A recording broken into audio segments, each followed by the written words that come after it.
깊은 밤 창가에 부딪히는 바람 소리를 들어본 적이 있나요? 그것이 누군가의 숨결일지도 모른다는 상상을 해본 적은요. 오늘 우리는 이름조차 남기지 못한 채 바람이 되어버린 한 소년의 궤적을 따라가 보려 합니다. 부모라는 근원을 찾아 세상의 끝으로 떠났으나 결국 형체 없이 흩어짐으로써 우주가 되어버린 소년의 이야기, 그리고 그 길 위에서 우리가 마주하게 될 인생의 회고에 관한 긴 명상입니다. 우리는 모두 어딘가에서 왔습니다.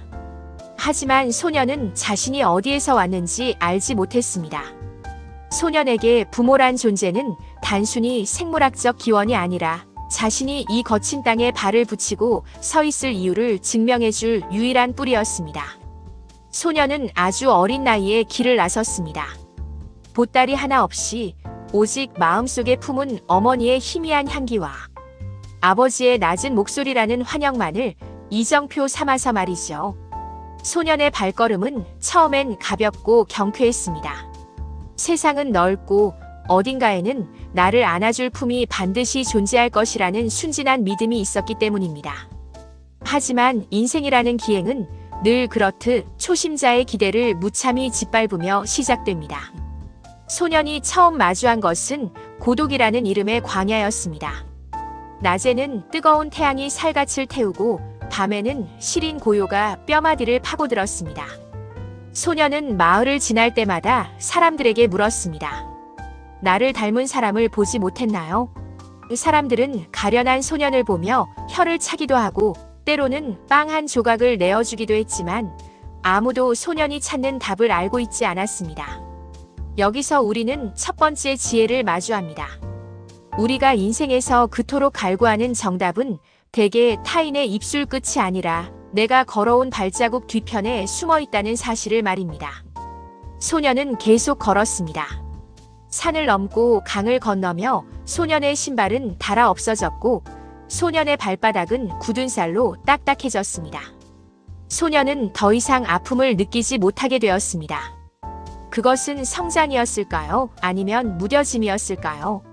세월이 흘러 소년의 키가 자라고 목소리가 굵어질 무렵 그는 깨달았습니다. 부모를 찾는 여정은 사실 잃어버린 나를 찾는 과정이었다는 것을요. 그는 세상의 끝이라 불리는 절벽에 도달했습니다. 그곳에는 더 이상 갈 수 있는 땅이 없었습니다. 오직 끝을 알 수 없는 수평선과 거센 바람만이 휘몰아치고 있었죠. 소년은 절벽 끝에 서서 목 놓아 불렀습니다. 어머니, 아버지, 제가 여기 왔습니다. 그러나 돌아오는 것은 자신의 목소리보다 더 큰 파도 소리뿐이었습니다. 소년은 그 자리에서 무릎을 꿇었습니다.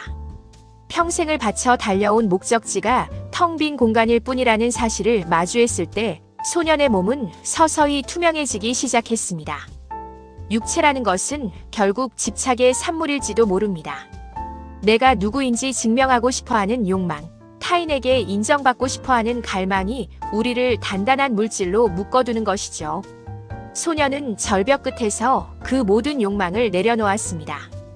부모를 만나야만 완성될 것 같았던 자신의 삶이 사실은 그들을 찾아 헤맨 그 고통스러운 과정 자체로 이미 완성되어 있었다는 것을 깨달은 찰나였습니다.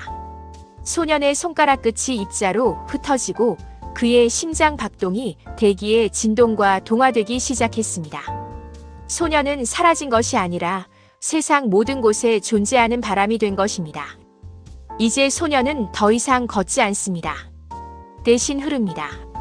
그는 슬퍼하는 이의 뺨을 스치는 선선한 위로가 되고 지친 나그네의 이마를 닦아주는 휴식이 되었습니다. 부모를 찾아 떠돌던 그 결핍의 에너지는 이제 만물을 보듬는 충만한 생명력이 되었습니다. 우리는 여기서 인생의 거대한 역설을 봅니다. 무언가를 필사적으로 소유하려 할 때는 결코 얻을 수 없지만 나라는 존재를 완전히 비워낼 때 비로소 온 세상을 품게 된다는 이치를 말입니다. 당신의 인생 기행은 지금 어디쯤 와 있습니까? 혹시 소년처럼 손에 잡히지 않는 무언가를 찾아 허상을 쫓고 있지는 않나요? 우리가 찾는 부모, 성공, 사랑, 명예라는 이름의 목적지들은 어쩌면 우리를 세상의 끝으로 인도하기 위한 거대한 유혹일지도 모릅니다. 그 끝에서 우리가 발견해야 할 것은 화려한 보석이 아니라 형체 없이 사라질 줄 아는 용기입니다. 바람이 된 소녀는 우리에게 말합니다. 보이지 않는다고 해서 존재하지 않는 것이 아니며 사라진다고 해서 패배한 것이 아니다.